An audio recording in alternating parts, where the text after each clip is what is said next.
झालं का सरबत? अगं मग जा, लवकर घेऊन जा, नाहीतर ओरडा खावा लागेल जाऊबाईंचा. चिडतील होत्या. जा. हो आलेच.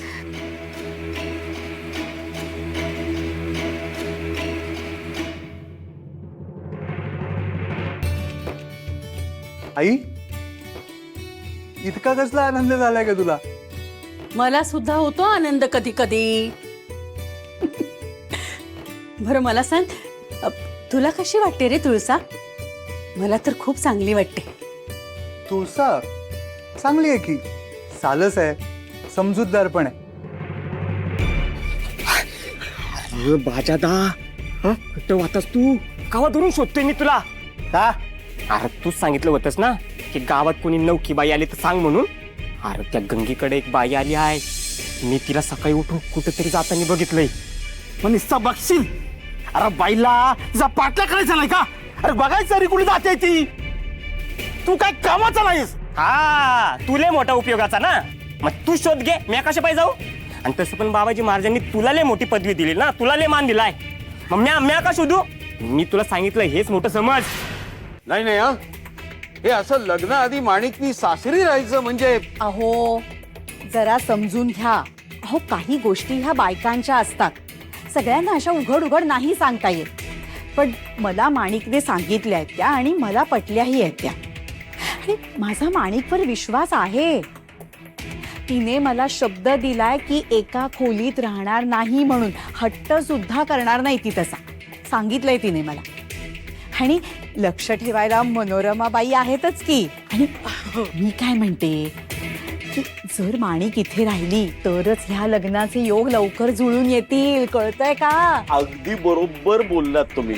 आणि कसं आहे, दोघेही एकमेकांच्या सहवासात राहिले ना की आपलीपणा वाढेल. हो, आणि दिगूचीही खात्री होईल की माणिक त्याची काळजी घेऊ शकते आणि मग तो लग्नालाही तयार होईल.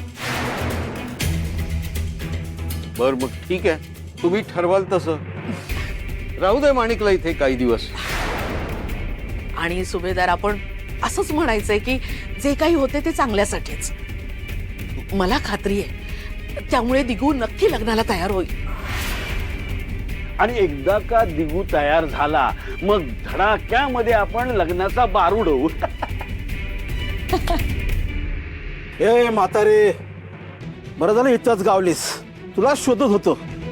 ती गंगी कामावर गेली होय. मग वीस किती वर आला? समदे कामावर जाणारच की. अरे अख्ख्या वस्तीचा तू एक सांड सोडलास ना तर समदे काम करत्यात. तूच एक रिकाम टेकडा आहेस.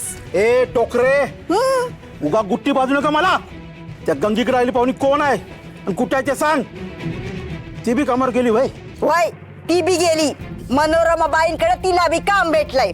ए चल बाजूला वर रेड्या, मला बी काम आहेत. तुझ्यावणी नसत्या उठा ठेवी नाहीत. हा जा जा, उगा शहाणपणा शिकू नकाच.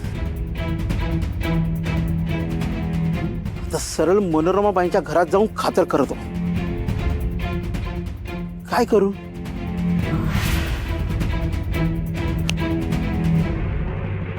ठीक आहे, मग आम्ही येतो. नाही हो, थांबा. तुमच्यासाठी सरबत सांगितलं. थांबा.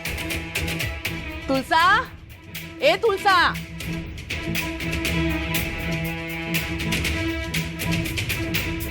लगेच आलीस? चोरून ऐकत होतीस की काय? वाईट सवय नाही, खपणार नाही मला. दे सरबत दे. घ्या. घ्या ना घ्या.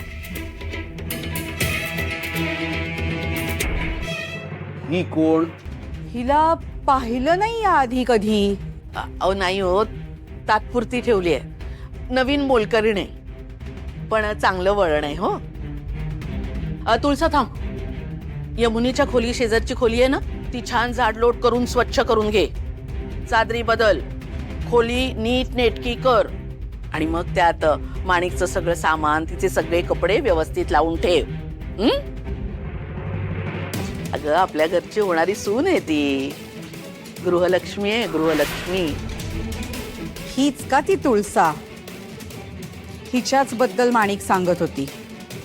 वाटतीये साधी भोळी पण पक्की असणार. हो गृहलक्ष्मी, सून सून, तुझी होणारी मालकीण. कोण आहे माणिक? कोण आहे? बोल. ह्या